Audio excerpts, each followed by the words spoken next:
आसमान खुल जाता है। Hallelujah, hallelujah.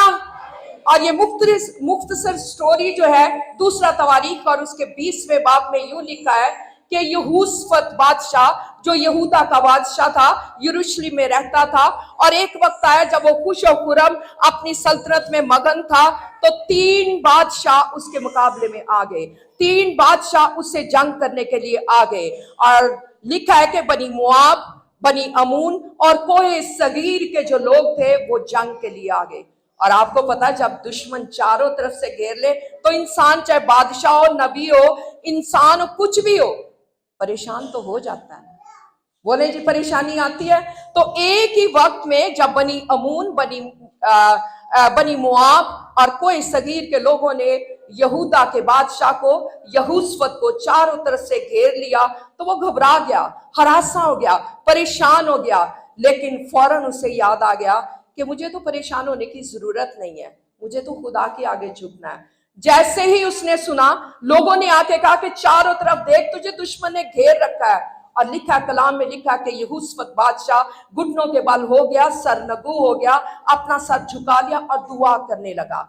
अब यहां जो मैं आपके सामने पॉइंट रखना चाहती हूं, 3 पॉइंट आप इस स्टोरी में देखेंगे। नंबर 1, शुक्रगुजारी। जो कुछ खुदा पहले कर चुका था यहूसफत बादशाह, वो ही दोहराएगा। नंबर 2, खुदा की हमदोस्ताइश होगी। और नंबर 3 पर जब हमदोस्ताइश होगी तो आसमान खुल जाएगा और ये तीनों के तीनों बादशाह पानी की तरह बह जाएंगे। Hallelujah, hallelujah, hallelujah. तो स्टोरी कुछ यूं है कि जब उसने सुना और उसने देखा कि चारों तरफ से दुश्मन ने घेर लिया, तो मैंने पहले बताया कि वो घुटनों के बाल हो गया और कहने लगा। और उसे याद था कि जब हैकल तामीर की गई थी तो सुलेमान बादशाह ने खुदा के हुजूर में खड़े होकर दुआ की थी कि खुदाम तू ही बुजुर्ग है, तू ही बुलंदो वाला है, तू ही जोर वाला है, तू ही कुदरत वाला है, तू ही हशमत वाला है, तेरे आगे कोई ठहर नहीं सकता। तू प्यारे खुदाम तेरा शुक्र करते कि जैसे तूने मिस्र से बनी इस्राइल को निकाला था, आज भी वैसे ही तू जोरावर है। हालेलुया। ये क्या कर रहा है यहूसफत बादशाह? बोल कर खुदाम की तारीफ कर रहा है।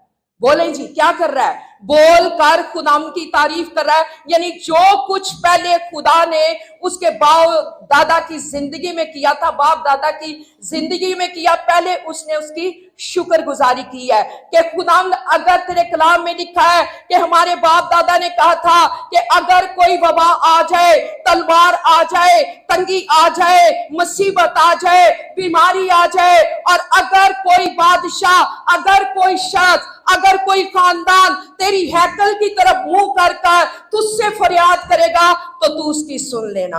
Hallelujah, hallelujah. और जब ये दुआ कर रहा था, सारे लोग सुन रहे थे उसकी, जितने लोग सल्तनत के साथ, सफीर, अमीर, बुजुर्ग, जितने लोग सुन रहे थे, और उनमें नबी भी थे, खुदा के खादम भी थे।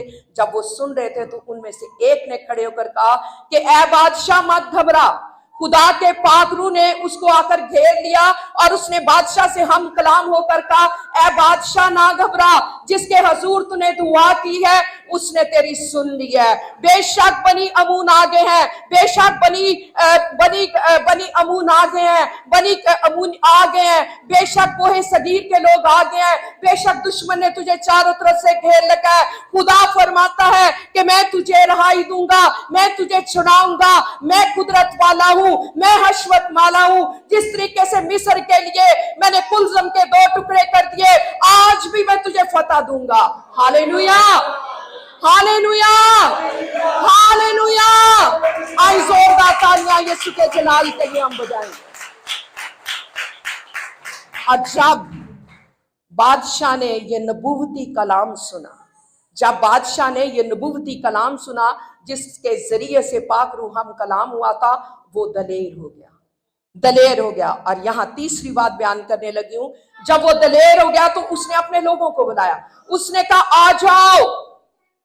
जब हम देखेंगे कि दुश्मन ने हमें घेर लिया है, आगे आगे जब हम चलेंगे तो सब लोग गीत गाते हुए, हम्द करते हुए, उसकी तारीफ करते हुए आगे बढ़ते चले जाएं, क्योंकि हमारी निगाहें खुदाम की तरफ है, हमारी निगाहें जलाल के बादशाह की तरफ है। और कलाम में लिखा है, जो ही वो हमदोस्ता करने लगे, जो ही वो गीत गाने लगे, जो ही उसकी मदद सराई करने लगे, आगे बढ़ते चले जा रहे थे। और कलाम में लिखा है कि वो दुश्मन के करीब गए भी नहीं, और जितने दुश्मनों ने चारों तरफ से घेर लिया, खुदा ने उनको मार भगाया। Hallelujah, hallelujah, hallelujah, hallelujah.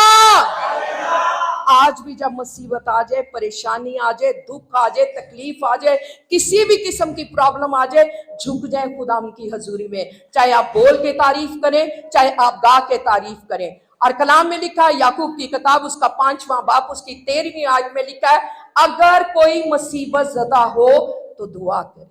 अगर कोई मुसीबत ज़दा हो तो दुआ करे, अगर खुश हो तो शुक्रगुजारी के गीत गाए। हमें हर वक्त उसकी शुक्रगुजारी करनी है, हमें हर वक्त उसकी हम्द करनी है। और आखिरी हवाला दूंगी, इब्रानी की किताब उसका 13वां बाब और उसकी 15वीं आयत में यूं लिखा है, बस हम उसके वसीले से हम्द की कुर्बानी यानी होंठों का फल जो उसके नाम का इकरार करते हैं, खुदा के लिए हर वक्त चढ़ाया करें। हाँ जी, होंठों का फल हर वक्त चढ़ाया करें। इंसान होने के नाते दुनिया में रहते हुए मुश्किलात आ जाती हैं, मैं हमेशा बताती हूं, परेशानी आ जाती है। नबियों पर, बादशाहों पर प्रॉब्लम्स आ गई। आपने बारहा सुना कि दाऊद पर मुश्किलात आ गई, यशफा पर मुश्किलात आ गई, नबियों पर आई, या यहूसफत बादशाह का जिक्र किया जा रहा है, उस पर भी मुसीबत आ गई, उस पर भी परेशानी आ गई। लेकिन क्या किया जा रहा है? होंठों का फल पेश किया जा रहा है, होंठों का फल पेश किया जाए। तो जब हम गीत गाते हैं, जब उसकी तारीफ करते हैं, तो हम अपने होंठों का फल उसको देते हैं। और खुदा के कलाम में लिखा है, जब हमारे होंठों का फल बखूर की माने ऊपर जाता है तो खुदा तक नशीन होता है, खुदा सुनता है, बोलता है और अपने फजल वाले हाथ को हम सब पर बढ़ा देता है। Hallelujah, hallelujah. इसलिए हम्द करने के लिए, गीत गाने के लिए कभी ना शर्माया करे, कभी पीछे ना हटा करे। हमेशा कई दफा मैं फील भी करती, देखती भी, बार बार कहना अच्छा नहीं लगता, कई दफा लोग ऐसे खड़े होते हैं। हम ऐसे नहीं, हमारा तरीका ये कि जो ही हम अंदर दाखिल होते हैं, बल्कि मैं कहती हूँ पहले से ही सबत का रोज पाक है, सबत के रोज हमें जमा होते हैं। आप रास्तबाज लोग हैं, आप मुबारक लोग हैं। और मुबारक लोगों के होंठों पर क्या आती है? शुक्रगुजारी के गीत, हम्द के गीत, मदद सराई के गीत। जैसे आपने सुना है कि दाऊद कहता है कि मैं दिन में 7 मरतबा हर वक्त उठते बैठते सोते वक्त तेरी मदद सराई करूंगा, तेरे नाम की तमजीद करूंगा। आज से अगर किसी ने ऐसा नहीं किया तो आज से शुरू